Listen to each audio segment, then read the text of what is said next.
To him that hath. Take heed, therefore, how ye hear, for whatsoever hath, to him shall be given, and whosoever hath not, from him shall be taken, even that which he seemeth to have.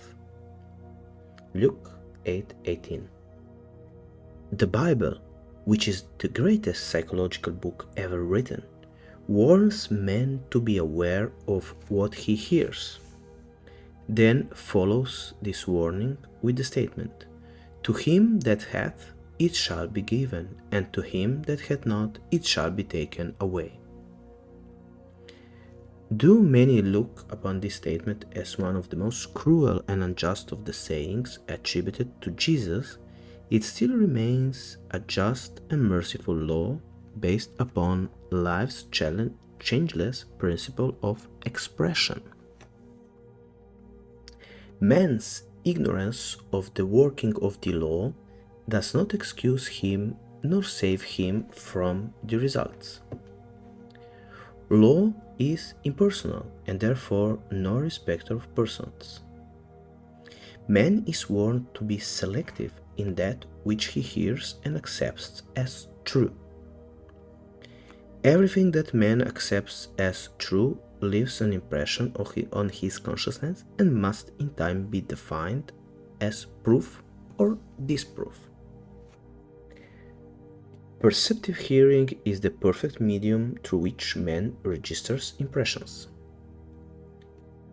A man must discipline himself to hear only that which he wants to hear, regardless of rumors or the evidence of his senses to the contrary.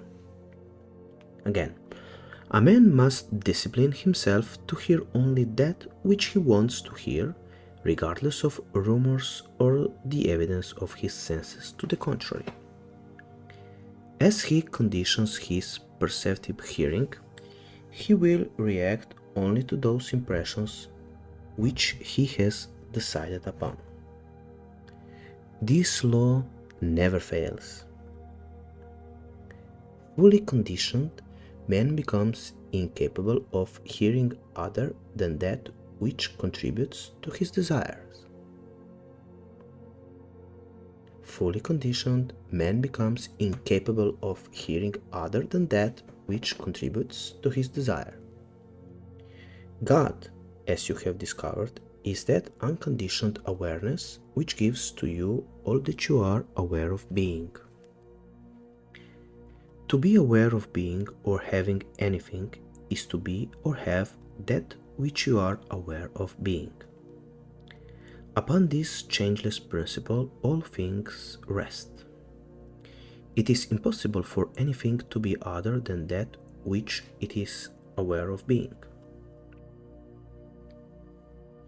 To him that hath that which he is aware of being, it shall be given.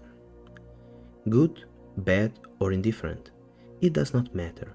Man receives multiplied 100-fold that which he is aware of being. In keeping with this changeless law, to him that hath not, it shall be taken from him and added to the one that hath. The rich get richer and the poor get poorer. You can only magnify that which you are conscious of being. All things gravitate to that consciousness with which they are in tune. Likewise, all things disentangle themselves from that consciousness with which they are out of tune. Divide the wealth of the world equally among all men, and in a short time this equal division will be as originally disproportioned. Wealth will find its way back into the pockets of those from whom it was taken. Instead of joining the chorus of the have-nots who insist on destroying those who have, recognize this changeless law of expression. Consciously define yourself as that which you desire. Again, consciously define yourself as that which you desire. Once defined, your consciousness claim established?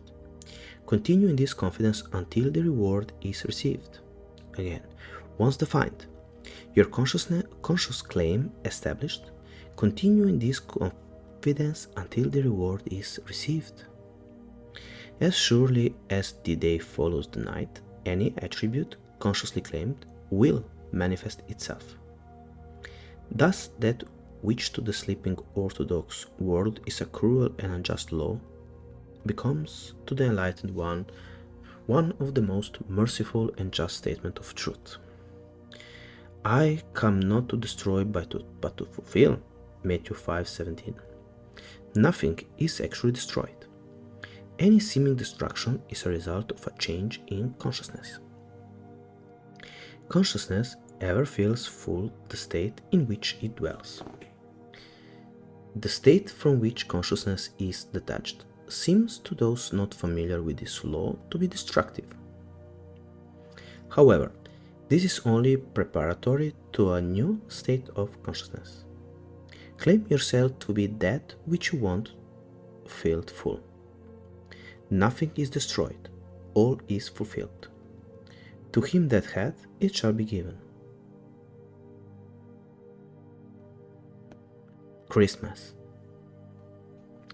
Behold, a virgin shall be with child, and shall bring forth a son, and they shall call his name Emmanuel, which being interpreted is God with us.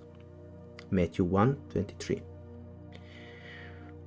One of the most controversial statements in the New Testament concerns the virgin conception and subsequent birth of Jesus, a conception in which man had no part.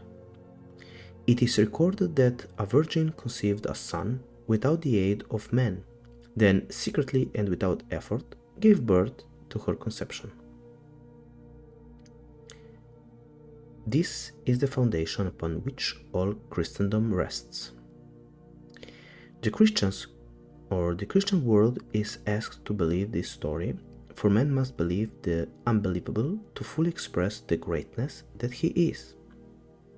Scientifically, man might be inclined to discard the whole Bible as untrue, because his reason will not permit him to believe that the virgin birth is physiologically possible. But the Bible is a message of the soul and must be interpreted psychologically if man is to discover its true symbology. Man must see this story as a psychological drama rather than a statement of physical fact. In so doing, he will discover the Bible to be based on a law which, if self-applied, will result in a manifested expression transcending his wildest dreams of accomplishment. To apply this law of self-expression, men must be schooled in the belief and disciplined to stand upon the platform that all things are possible to God. The outstanding dramatic dates of the New Testament, namely the birth, death, and resurrection of Jesus, were timed and dated to coincide with certain astronomical phenomena. The mystics who recorded this story noticed that at certain seasons of the year, beneficial changes on Earth coincided with astronomical changes above. In writing this psychological drama, they have personified the story of the soul as the biography of man. Using these cosmic changes, they have marked the birth and resurrection of Jesus to convey that the same beneficial changes take place physiologically in the consciousness of man as he follows the law. Even to those who fail to understand it, the story of Christmas is one of the most beautiful stories ever told. When unfolded in the light of its mystic symbology, it is revealed as the true birth of every manifestation in the world. The virgin birth is recorded as having taken place on December 25th, or, as certain secret societies celebrate it, on Christmas Eve at midnight of December 24th. Mystics established this date to mark the birth of Jesus because it was in keeping with the great earthly benefits this astronomical change signifies. The astronomical observations which prompted the authors of this drama to use these dates were all made in the northern hemisphere, so from an astronomical point of view, the reverse would be true if seen from the southern latitudes. However, this story was recorded in the north and therefore was based on northern observation. Man very early discovered that the sun played a most important part in his life, that without the sun, physical life as he knew it could not be. So these most important dates in the story of the life of Jesus are based upon the position of the sun as seen from the earth in the northern latitudes. After the sun reaches its highest point in the heavens in June, it gradually falls southward, taking with it the life of the plant world, so that by December almost all of nature has been stilled. Should the sun continue to fall southward, all nature would be stilled unto death. However, on December 25th, the sun begins its great move northward, bringing with it the promise of salvation and life anew for the world. Each day, as the sun rises higher in the heavens, man gains confidence in being saved from death by cold and starvation, for he knows that as it moves northward and crosses the equator, all nature will rise again, will be resurrected from its long winter sleep. Our day is measured from midnight to midnight, and since the visible day begins in the east and ends in the west, the ancients said the day was born of that constellation which occupied the eastern horizon at midnight on Christmas Eve or midnight on December 24th. The constellation Virgo is rising on the eastern horizon. So it is recorded that this Son and Savior of the world was born of a virgin. It is also recorded that this virgin mother was traveling through the night, that she stopped at an inn and was given the only available room among the animals, and there is a manger where the animals fed. The shepherds found the Holy Child. The animals with whom the Holy Virgin was lodged are the holy animals of the zodiac. There, in that constantly moving circle of astronomical animals, stand the Holy Mother, Virgo, and there you will see her every midnight of December 24th, standing on the eastern horizon as the Son and Savior of the world starts his journey northward. Psychologically, this birth takes place in man on that day when man discovers his consciousness to be the Son and Savior of his world. When man knows the significance of this mystical statement, I am the light of the world, from Matthew 5:14 and John 8:12, he will realize that his I am, or consciousness, is the sun of his life, which sun radiates images upon the screen of space. These images are in the likeness of that which he, as man, is conscious of being. Thus, qualities and attributes which appear to move upon the screen of his world are really projections of this light from within himself. The numberless unrealized hopes and ambitions of man are the seeds which are buried within the consciousness or virgin womb of man.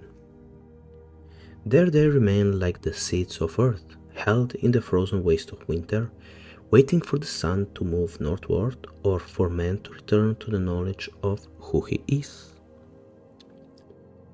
In returning, he moves northward through recognition of his true self by claiming, I am the light of the world. When man discovers his consciousness or I am to be God, the Savior of his world, he will be as the sun in its northern passage. All hidden urges and ambitions will then be warmed and stimulated into birth by this knowledge of his true self. He will claim that he is that which heretofore he hoped to be. Without the aid of any man, he will define himself as that which he desires to express. Without the aid of any man, he will define himself as that which he desires to express. He will discover that his I am is the Virgin conceiving without the aid of man, that all conceptions of himself, when felt and fixed in consciousness, will be embodied easily as living realities in his world. Again, he will discover that his I am is the Virgin conceiving without the aid of man, that all conceptions of himself, when felt and fixed in consciousness, will be embodied easily as living realities in his world. Man will one day realize that this whole drama takes place in his consciousness, that his unconditioned consciousness, or I am, is the Virgin Mary desiring to express, that through this law of self-expression he defines himself as that which he desires to express, and that without the help of or cooperation of anyone, he will express that which he has consciously claimed and defined himself as being. He will then understand why Christmas is fixed on December 25th, while Easter is a movable date, why upon the Virgin Conception the whole of Christendom rests, that his consciousness is the virgin womb or bride of the Lord, receiving impressions as self-impregnations, and then without assistance embodying these expressions as the expressions of his life.